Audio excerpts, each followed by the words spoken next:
Seki for 10 years. She was his secret, the woman behind the numbers, the one who stayed when no one else did. She saved his company, covered his mistakes, and prayed his silence meant love. But when he proposed to another under flashing cameras, she realized she'd built a man who was too afraid to be seen with the woman who built him. She walked away, and the empire followed her into ruin. This isn't a story about revenge. It's about what happens when the truth you hide becomes the very thing that saves you. Now, let's begin.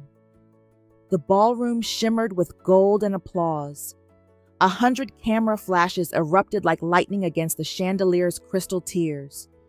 Reporters angled forward, microphones outstretched, each desperate to catch the perfect shot of Tae-Hyun Park, Seoul's rising business prodigy, and now, officially, a man engaged to the daughter of a conglomerate giant.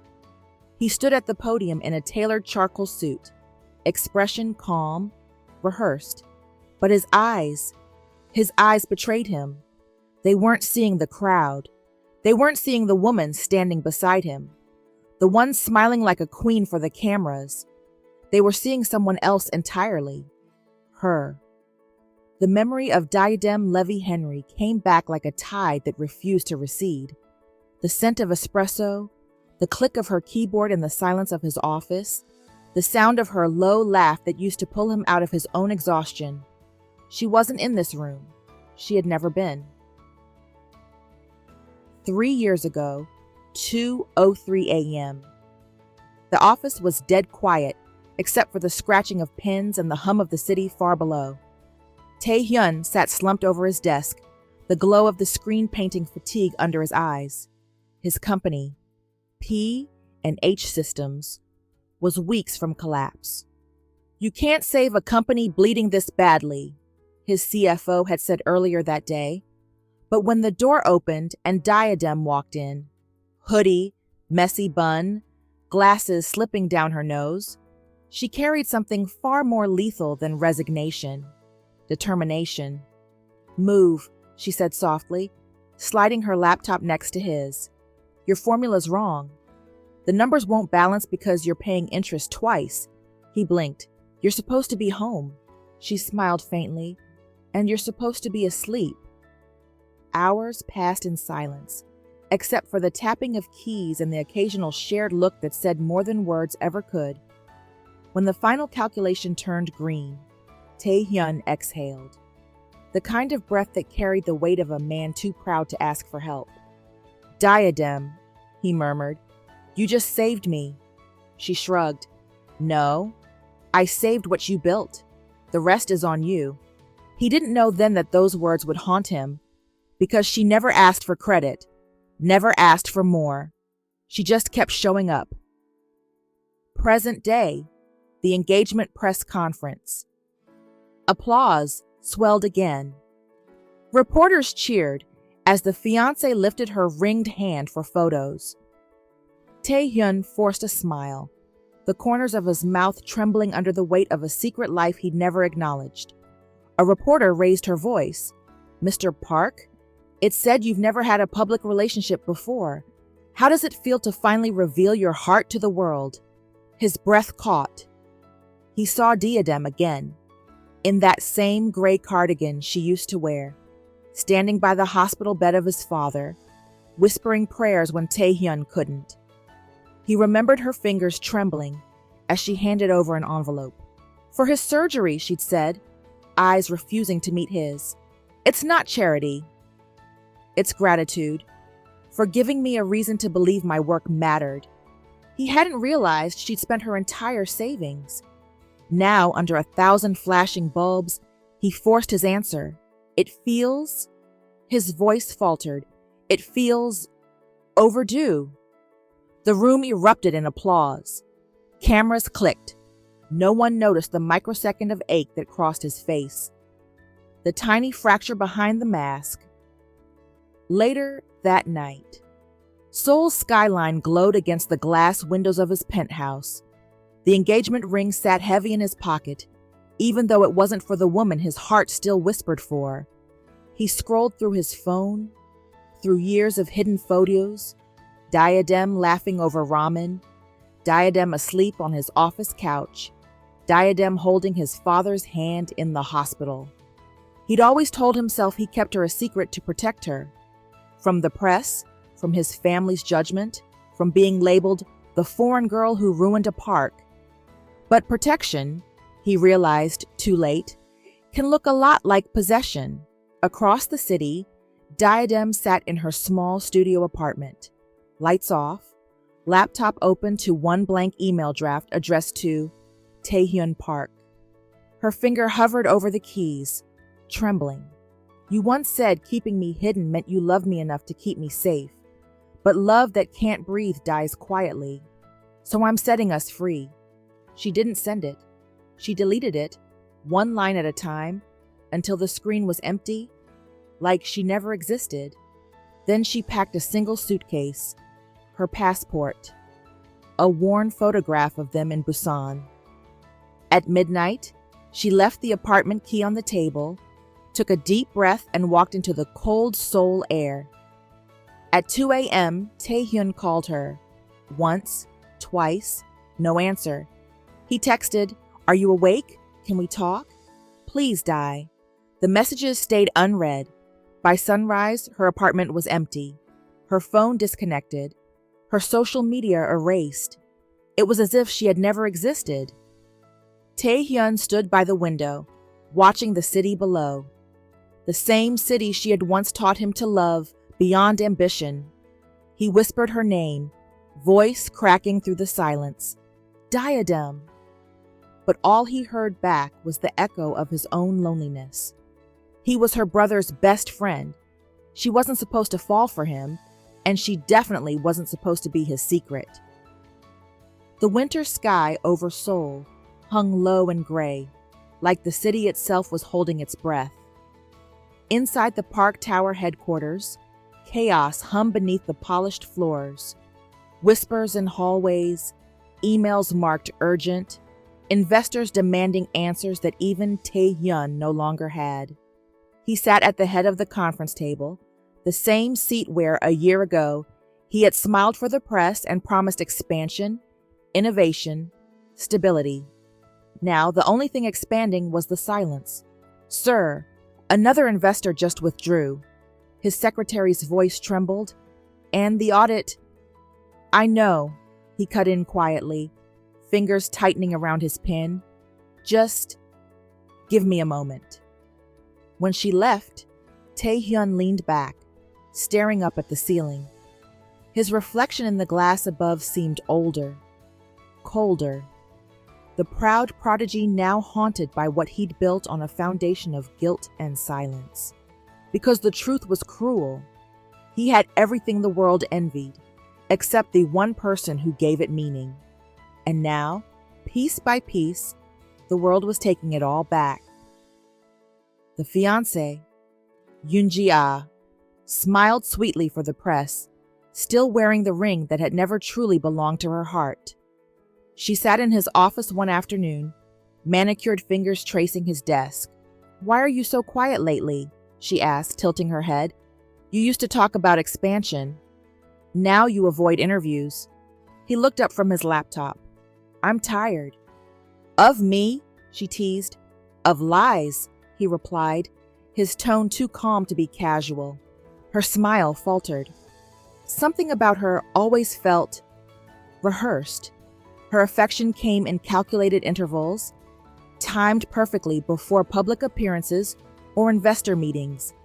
But Tae-Hyun didn't yet know how rehearsed it truly was. That every word, every kiss, every gentle hand on his shoulder was being fed to her by a rival conglomerate, trying to dismantle P and H systems from the inside. Late one night, he couldn't sleep. He scrolled through his old company drives, looking for patterns in the leaked data that was now spreading through media blogs. And that's when he found it. A transaction buried in an old financial record. A wire transfer from an account labeled HL Foundation. Anonymous donor. The date stopped him cold. It was the same week he'd been one payment away from losing the company. The The same week Diadem had stayed up fixing those impossible ledgers. He opened the file, tracing the numbers, heart pounding faster with every click. The currency, the timestamp, the routing path, it all pointed back to one name: Diadem Levy Henry. She had wired him enough money to cover 3 months of salaries, money she couldn't possibly afford back then. She'd done it silently, without a word. No one knew, not even him. Half a world away, Washington, D.C. pulsed with a different rhythm: clean air, morning joggers, and coffee stands spilling steam into the dawn.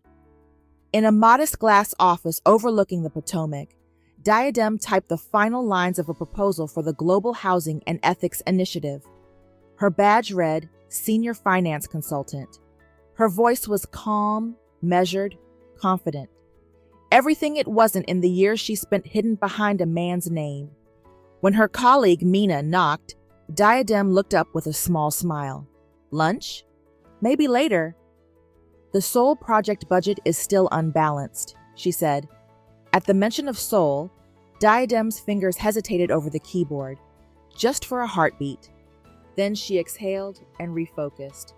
She didn't allow the past to live rent-free anymore. At least, that's what she told herself. Weeks later, Tae-Hyun landed at Dulles under the pretense of a corporate meeting. The irony of it all didn't escape him. Coming to the very city she'd once dreamed of, while pretending it had nothing to do with her. The moment he stepped into the cold D.C. air, the noise of Seoul felt far away. For a second, he almost believed he could start over. He met with his partners. He smiled for the cameras. But at night, he wandered. Down quiet streets, past the National Mall, past the memorial lights flickering like candles for the mistakes of powerful men. He stopped in front of a coffee shop called Haven. The glass door reflected his face, but inside, he saw her. Diadem. Hair longer now, curls loose, eyes brighter. She laughed at something her colleague said, and Tae-Hyun froze, fingers pressed to the glass like a man watching a dream he'd killed come back to life. He didn't go in. He didn't have the right. Later that night, in his hotel room overlooking the Capitol Dome, he replayed every moment they'd shared, every decision that had brought them here. He thought about the countless times she'd waited in dark cars for him to finish public dinners, the whispered conversations that had to end before dawn, the photos he'd never posted because the timing wasn't right. And then, her last words to him, the ones that still cut like glass. You think loyalty means hiding me? Then you don't deserve me. He closed his eyes, whispering her name into the silence. Diadem, I never meant to lose you. But silence didn't answer back. Across town, rain brushed against Diadem's window as she worked late, the city lights painting gold streaks across her papers. Her phone buzzed, an unlisted number. She didn't recognize it, but something in her chest tightened. She hesitated, then declined, because some ghost didn't need a second invitation. That same night, Tae-Hyun drafted an email. I saw you today. You look happy, I'm glad. I won't bother you again, but thank you for everything I never acknowledged. He never hit send. Instead, he closed the laptop, whispering into the darkness, please forgive me, even if I never see you again. Outside, the rain grew heavier, washing the city in silver light, a quiet reminder that sometimes even love can drown in silence. The winter thawed into spring, but Tae-Hyun still woke each morning with the same hollow ache, the kind that reminded him that silence had a cost. It wasn't just the loss of his company's investors. It was the absence of a voice that used to fill the quiet spaces of his life. He'd been in D.C. for 3 weeks now. 3 weeks of pretending he was here for business. 3 weeks of walking the same streets she walked, breathing the same air, yet never finding the courage to face her, until the call came. Tae-Hyun. The voice on the other end was sharp, familiar.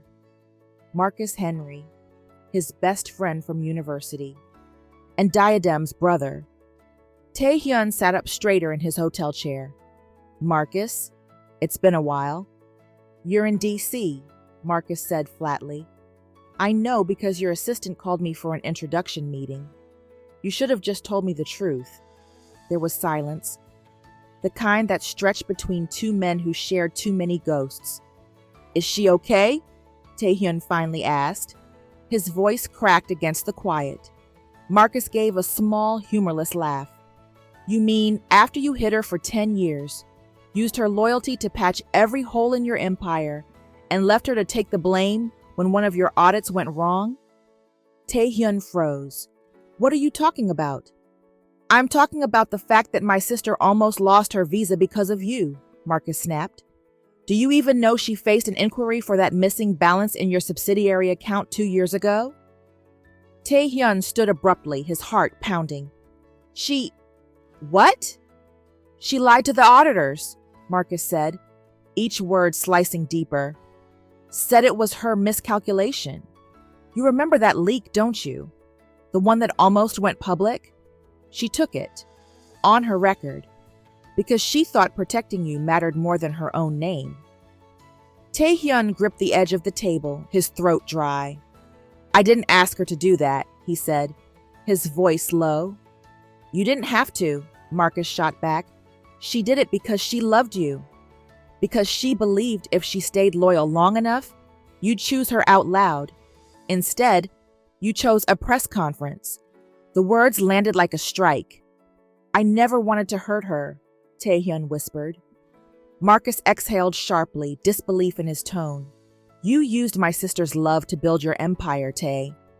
And now that it's gone, you finally see her worth? Don't insult her with your timing. Where is she? Don't look for her. I have to talk to her, Marcus. You had 10 years, Marcus said quietly. You don't get a minute more. The line went dead. That night, Tae-Hyun sat alone in his hotel room, the lights of D.C. flickering beyond the window like restless stars. He pulled out an old photo, the three of them during their university days. Marcus, wild and laughing. Diadem, smiling shyly.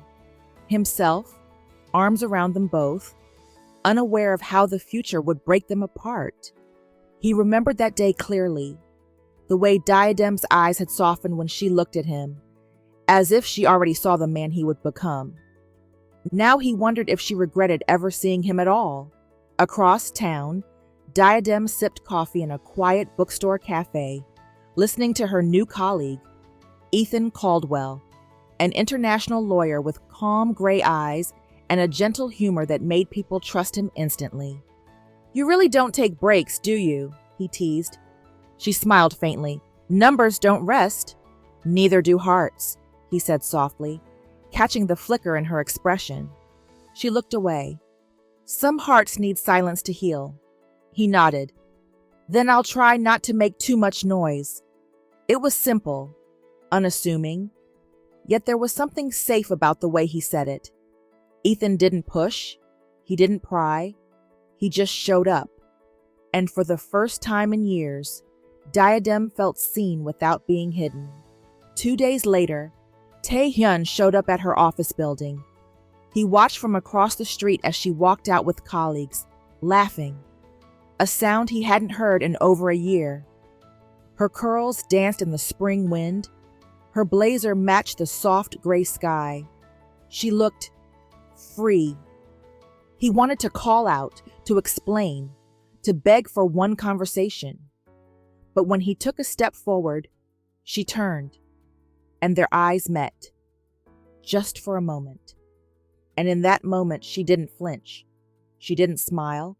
She simply looked at him with a calm, distant grace, the kind that told him closure had already been written without him. Then she turned away and walked into a waiting car. Through the tinted window, he caught a glimpse of the man inside. Ethan. Their hands brushed briefly as she got in. They shared a look, quiet, easy, familiar. Something inside Tae-Hyun cracked. That night, he sat in his car outside her apartment, rain streaking the windshield. He didn't go inside. He didn't knock. He just watched the light in her window flicker off at 10:47 p.m., like it always used to when she'd call him good night. But there was no message this time. No. I'm proud of you. No. Don't overwork. Nothing. He finally whispered, more to himself than anyone else. You don't get to grieve the woman you hid. Because he knew she was right. He didn't get to mourn what he'd buried. And as the rain drummed harder against the glass, Tae-Hyun realized that this hollow ache was the price of every silence he'd ever chosen. As he drove away, his phone buzzed, a news notification. Ethics lawyer Ethan Caldwell to represent New Global Initiative with GHEI, alongside senior consultant Diadem Henry. Tae-Hyun's fingers tightened around the steering wheel, heart sinking. Because now, she wasn't just rebuilding her life, she was sharing it. And for the first time in his life, Tae-Hyun Park, the man who once controlled every deal, every outcome, had finally lost something he could never buy back. Port, the Grand Mirai Hotel in Seoul, gleamed like a glass palace. Its lobby was flooded with cameras, translators, and the hum of conversation between the world's most influential investors. The Asia Global Ethics and Finance Summit had begun, a gathering of the powerful and the moral, those trying to prove that profit and integrity could coexist. For Tae-Hyun Park, it was supposed to be a comeback. For Diadem Levy Henry, it was closure. Seoul, day of the summit. When Tae-Hyun stepped into the ballroom, a wave of nostalgia washed over him. The scent of polished wood, the click of heels, the flash of lights. It reminded him of another stage, another press conference, one where he'd worn a ring that meant nothing and smiled for cameras that caught everything. But this time, the cameras weren't for him. They were for her. He didn't know she would be here. Not until the announcer's voice rang across the hall, clear and confident. Our next speaker, Miss Diadem Levy Henry, Senior Financial Ethics Consultant, Global Housing and Ethics Initiative, Washington, D.C. The applause that followed was immediate, thunderous, and sharp. The kind of applause reserved for people who earned respect, not inherited it. And when she walked out, every head turned. Diadem's heels clicked against the marble floor, each step measured but unafraid. She wore a sleek white suit, tailored, elegant, the color of new beginnings. Her curls framed her face in soft waves, her gold earrings glinting under the spotlight. She didn't look like the woman who once hid in shadows. She looked like the woman who had learned to own her light. Tae-Hyun's breath caught. He remembered those same eyes looking up at him once. Shy, adoring, full of trust. Now, they were steady, cool, commanding. Around him, murmurs spread like wildfire. Isn't that the American consultant who exposed the Hantech fraud case? She's brilliant. Saved the NGO millions. And she's gorgeous. Tae-Hyun clenched his jaw. The irony burned like acid. The woman he'd hidden now stood under the lights he'd once denied her. Diadem approached the podium, calm as dawn. She looked out at the sea of executives, all suits and ambition, and began with quiet authority. Ethics, she said, her voice smooth and resonant, isn't about how much you can afford to lose. It's about who you become when no one is watching. The room went still. We talk about numbers, projections, market shifts, but the greatest downfall of any empire is never miscalculation. It's arrogance. The belief that doing wrong in private won't echo in public. A ripple passed through the crowd. Somewhere in the back, Tae-Hyun's chest tightened, because she wasn't just talking about corporations, she was talking about him. And sometimes, she continued softly, the most dangerous kind of corruption isn't in money, but in love. When loyalty is exploited under the disguise of protection. When someone is told they must remain unseen to be valued. Her eyes flicked toward the audience, briefly, sharply, and found his. He froze. It was only a second, but it felt like the world held its breath. After the speech, when the applause erupted again, Diadem bowed gracefully and stepped down from the stage. Reporters swarmed, but she declined interviews with a smile. Tae-Hyun moved before he could stop himself, weaving through the crowd, ignoring the whispers, his heart pounding against the cage of his chest. Diadem, he called softly when she turned down the corridor toward the private lounge. She didn't stop. He followed. Inside the quiet hallway lined with the gold-framed art, she finally turned, her expression unreadable.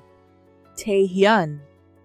His name on her lips was calm, but it carried years of unfinished sentences. You look, he swallowed, different. I had to be, she said simply. Survival requires transformation. He took a step closer, voice trembling. Please. I came today to... She cut him off, eyes sharp. To what? Apologize because the world finally saw me? He hesitated, the weight of guilt pressing down. I was wrong to hide you, to make you feel like loving me was something that needed to be erased. You were the best part of my life. People nearby began to glance over, the scene attracting quiet curiosity. Diadem folded her arms, her voice low but cutting through the air like glass. Don't say sorry for losing me, Tae. Say sorry for pretending I was never yours. The words hit him like a blade. Reporters had begun to notice. Cameras lifted subtly, phones angled discreetly. But she didn't flinch. She looked at him. Really looked. And for the first time, he saw what his silence had created. A woman who had learned to rise without him. He tried to speak, but she shook her head. There's no redemption in grand gestures, she said softly. Not for what you erased in private and denied in public. I'm not here to humiliate you, Tae. I'm just not yours to apologize for anymore. She turned to leave, but then paused. The smallest flicker of emotion in her eyes. You taught me ambition, she said quietly, but pain taught me dignity. And then she walked away, past the cameras, past the murmuring crowd, past every man who ever thought she'd stay small to make them comfortable. He stood rooted to the spot, her words echoing in his head. Around him, journalists whispered, sensing a story. But Tae-Hyun didn't care about headlines anymore. He just knew the truth. He'd built an empire to impress the world, and lost the only woman who ever wanted to see him be human. As he looked up at the screen displaying her face beside the summit's banner, the irony twisted deeper. The woman he once hid behind closed doors now stood as the symbol of everything he could never become. And in that moment, Tae-Hyun Park finally understood what power truly looked like. It was her. Later that night, Diadem stepped into her hotel suite. A message blinked on her phone. From Ethan Caldwell.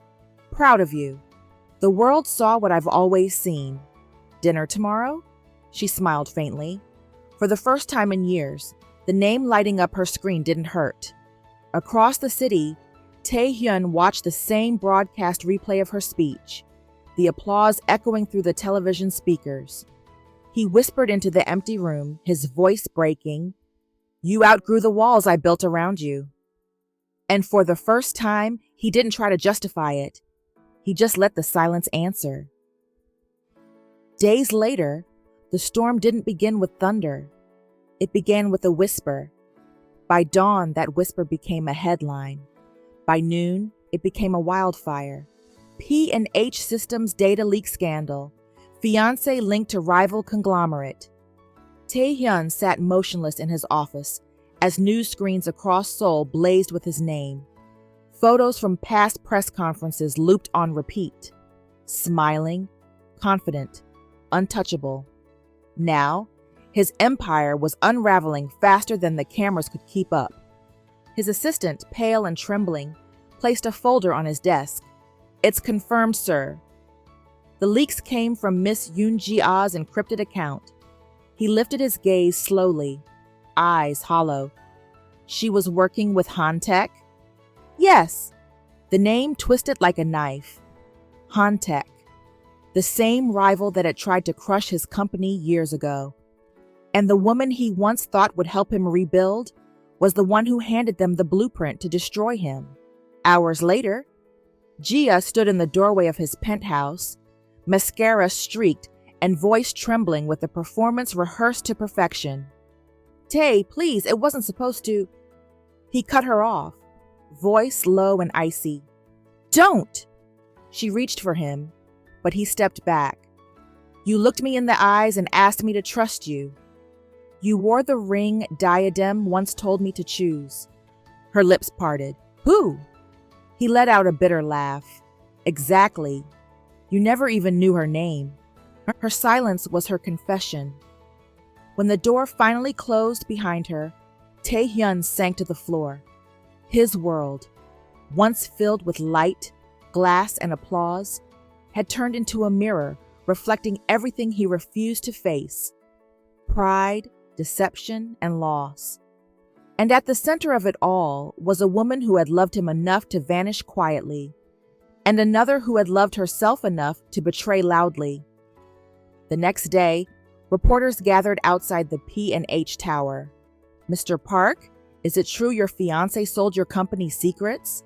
Is it also true you once had a secret relationship with an American woman who saved your firm financially?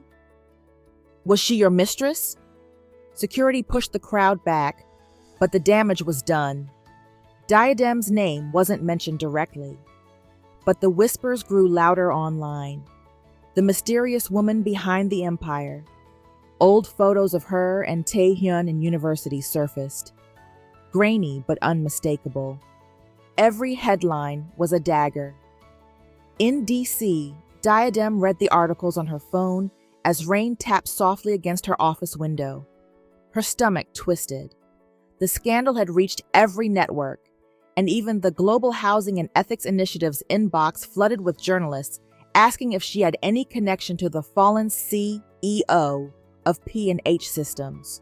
She set the phone down, trying to steady her breath, but then her office door opened. Marcus stepped in, her brother's face hard, eyes darker than she'd seen in years. "Don't tell me you're sitting here pretending you didn't see this," he said. "I saw it," she replied quietly. He dropped a newspaper on her desk. Tae-Hyun's picture was plastered across the front, eyes empty beneath the headline, "The CEO Who Hid Too Much." Marcus crossed his arms. "You still love him, don't you?" She looked away. "Don't start." "Diadem." His voice softened. "You can deny it all you want, but I know my sister. You wouldn't be shaking right now if you were over him." "I'm not shaking," she murmured, but her fingers trembled against the coffee mug. He leaned forward, voice low. "You saved him once. Don't let him drag you back into his ruins again." She forced a smile that broke halfway through. "You think I'm that naive? I think love makes smart people do foolish things." Her eyes glistened. "Then I've been foolish long enough." Marcus sighed, walked around the desk, and gently pressed a hand to her shoulder. "Maybe. But you're still watching the man fall who once called you home." When he left, she sat there in silence. The kind of silence that hurt worse than shouting. A tear slid down her cheek before she could stop it. She wiped it away quickly, whispering to herself, "No more saving him, Di." Not this time. Seoul. 3 days later, the Park Tower lobby was filled to bursting. Cameras, reporters, investors. At the front stood a podium, empty except for a trembling glass of water. Behind it, Tae-Hyun Park waited. His suit hung looser now, the result of sleepless nights and skipped meals. His eyes were ringed with exhaustion, his soul crushed beneath the weight of public disgrace. When the lights dimmed and the broadcast began, he stepped forward. "Good evening," he began softly. "I am Tae-Hyun Park, founder of P&H Systems, and today I owe you an apology." Flashes erupted. The hum of whispers filled the air. He continued, voice steady but hollow. The company's collapse was not only the result of betrayal, but of pride, my pride. I thought I could control everything, people, perception, even love. But truth has a way of breaking through silence. His throat tightened. He paused. He looked up at the cameras, at the thousands watching across Korea, and for a split second, his heart imagined her watching too. Diadem. The one woman who had told him years ago, "You can't build a future on shame." He blinked back tears. "To those I've hurt in the process, I have no excuses, only regret." Applause did not follow, only silence. Thick, expectant, merciless. He tried to take a step back but staggered slightly. One of the reporters called out, "Mr. Park, is it true about the woman who once saved your company? Was she the reason you hid your personal life?" The question sliced through him. He exhaled shakily, whispered to himself, "No more lies," and gripped the podium. But the room spun. The lights dimmed into darkness. Gasps filled the air. Cameras flashed wildly. Tae-Hyun's body swayed once before collapsing onto the stage. The microphone clattered to the ground. Panic erupted. Shouts, footsteps, medics rushing forward. Reporters forgot their questions. Investors forgot their anger. All anyone saw now was a man undone. Across the world. In D.C., Diadem's phone buzzed. A breaking news alert. CEO Tae-Hyun Park collapses mid-apology conference. Critical condition. The mug slipped from her hand, shattering against the tile. Her pulse roared in her ears. "No," she whispered, voice trembling. The room blurred around her as tears filled her eyes. Her mind flashed back to a memory. His tired smile after another sleepless night years ago, when she'd stayed in his office until sunrise, whispering, "Promise me you'll take care of yourself, Tae." And his soft laugh in reply, "Only if you're there to remind me." Now he wasn't. And she wasn't. Rain poured over Seoul's skyline as an ambulance cut through the streets toward St. Francis Hospital. The city that once worshipped his name was now holding its breath. In the flashing red lights, Tae-Hyun's hand twitched faintly, pale, lifeless, and still clutching a single folded photo of her. The sterile scent of antiseptic clung to the air. Monitors beeped softly in rhythm with a heartbeat that had once ruled boardrooms and silenced empires. Tae-Hyun Park lay pale against the hospital sheets, oxygen tubing brushing the corner of his lips. Outside, Seoul's skyline shimmered beneath a soft drizzle. The city both mourning and gossiping about its fallen prince. Behind the glass door of room 804, Diadem Levy Henry stood frozen. She had taken the first flight from D.C. after reading the headline, "Former CEO Tae-Hyun Park in critical condition." She told herself she came for closure, but the truth was simpler and far more painful. She came because despite everything, she still cared. Her hand hovered near the door handle, trembling. The hallway was quiet, except for the low hum of hospital lights and the faint echo of rain tapping against the windows. Finally, she pushed the door open. His eyes fluttered open at the sound. At first, he thought he was dreaming. Her silhouette against the light, curls soft around her face, eyes shining with something that was neither anger nor pity.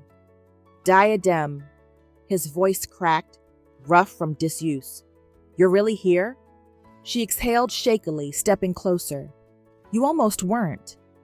A fragile silence settled between them. 10 years of love, loss, and unspoken truth condensed into a heartbeat.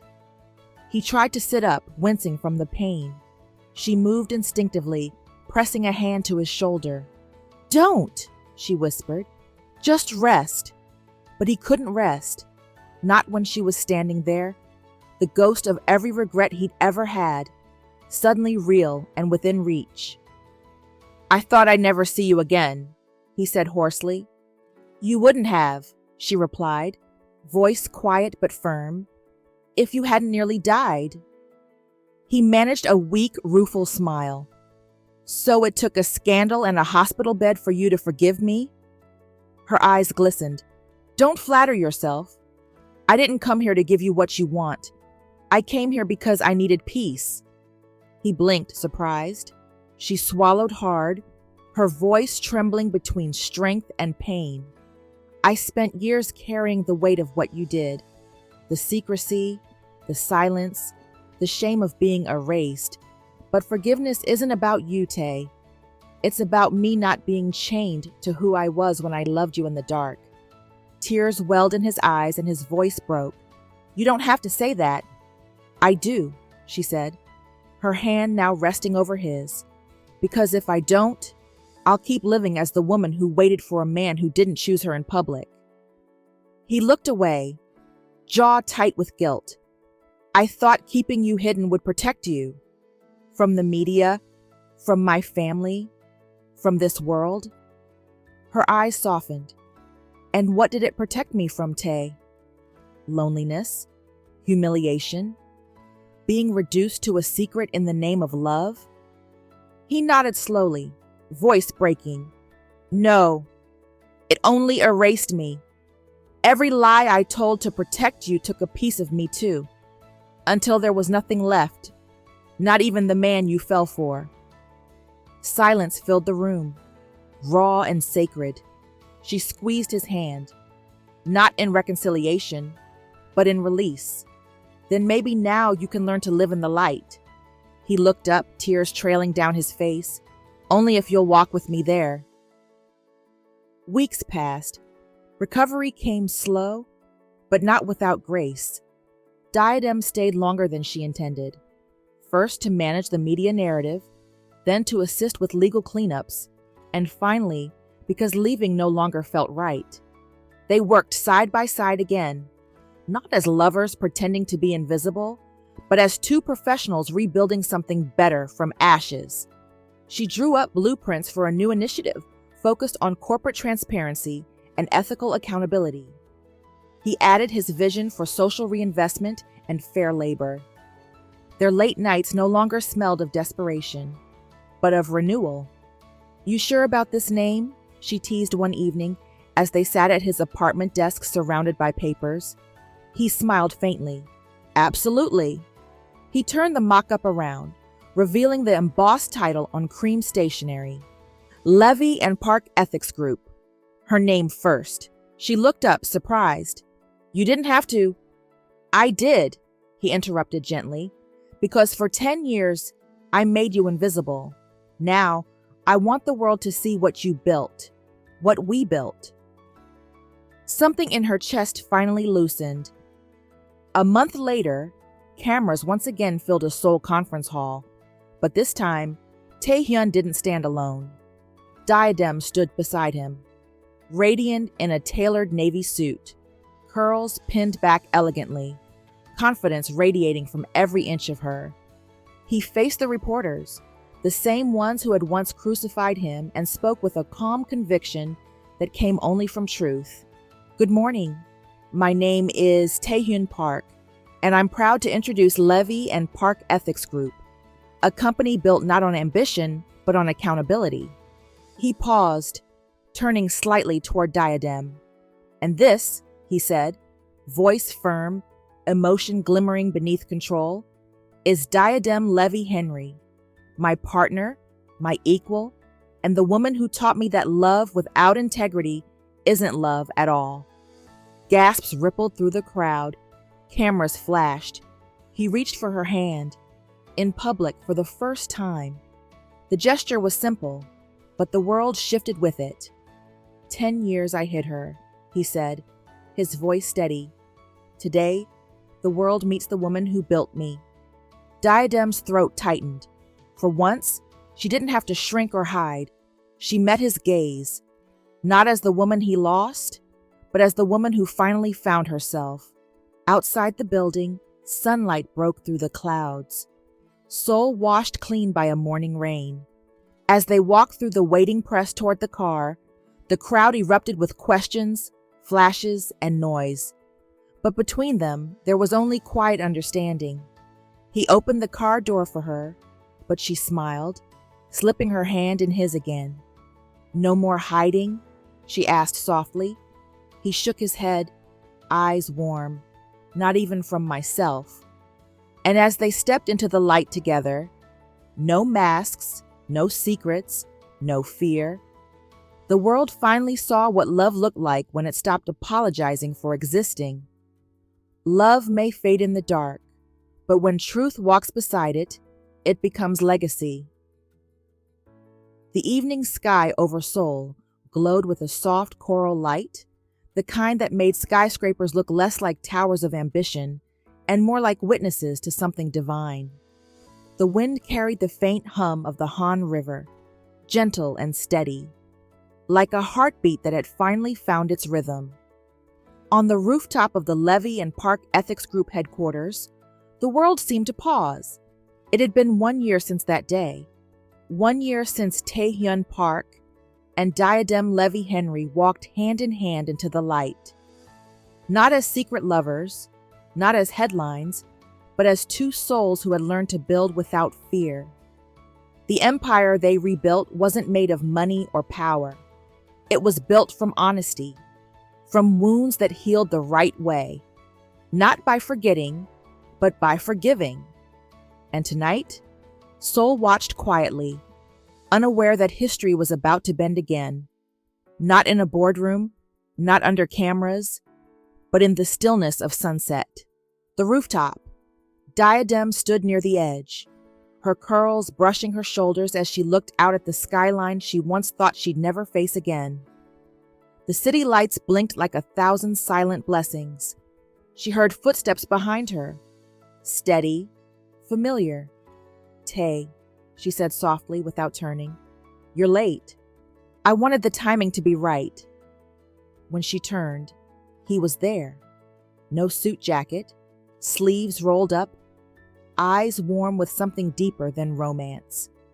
Reverence. He looked at her the way one looks at answered prayers, in awe, not in ownership.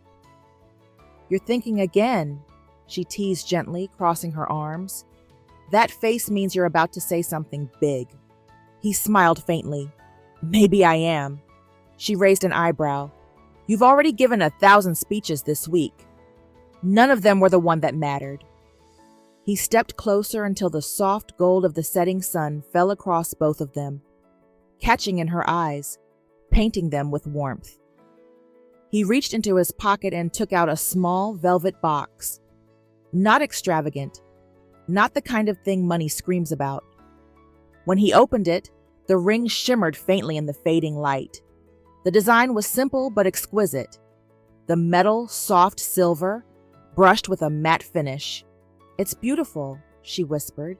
It's made from the same metal used in your NGO's first charity project, he said quietly. The one where you helped build clean water systems. The blacksmith there kept a small amount of the alloy for years. I tracked him down. Her eyes widened, the tears coming faster than she could blink them away. He went down on one knee, not for show, not for forgiveness, but for the promise of peace. Diadem, he said softly, his voice trembling. You've already seen me at my worst. The liar, the coward, the man who hid you to please the world. But every day since the hospital, I've tried to become the man who deserves to stand beside you, not in secret, not in shame, just beside you. Her breath hitched. He took a deep breath, his next words steady but full of emotion. This time, I won't hide you from the world. I won't protect you with lies. I'll spend my life proving you were always the one. The wind carried the confession between them like a prayer whispered to the sky. Diadem knelt too, eyes shining. She placed a hand over his heart. "Tae," she said softly, voice breaking, "you don't have to prove anything anymore." He blinked, startled by her calm.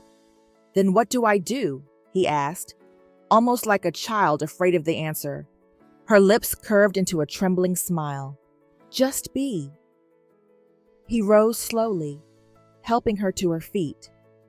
The ring still glinted in his trembling fingers. She offered her hand, steady and sure. He slid the ring onto her finger, his touch gentle, reverent, like sealing a covenant rather than a contract. Their foreheads met. The city faded away. No fireworks, no applause. Just the quiet grace of two souls who had burned, fallen, and found each other in the ashes. He brushed a tear from her cheek and whispered, "You were never my secret, Diadem. You were my truth." She smiled through her tears. "Then let's keep building truth together."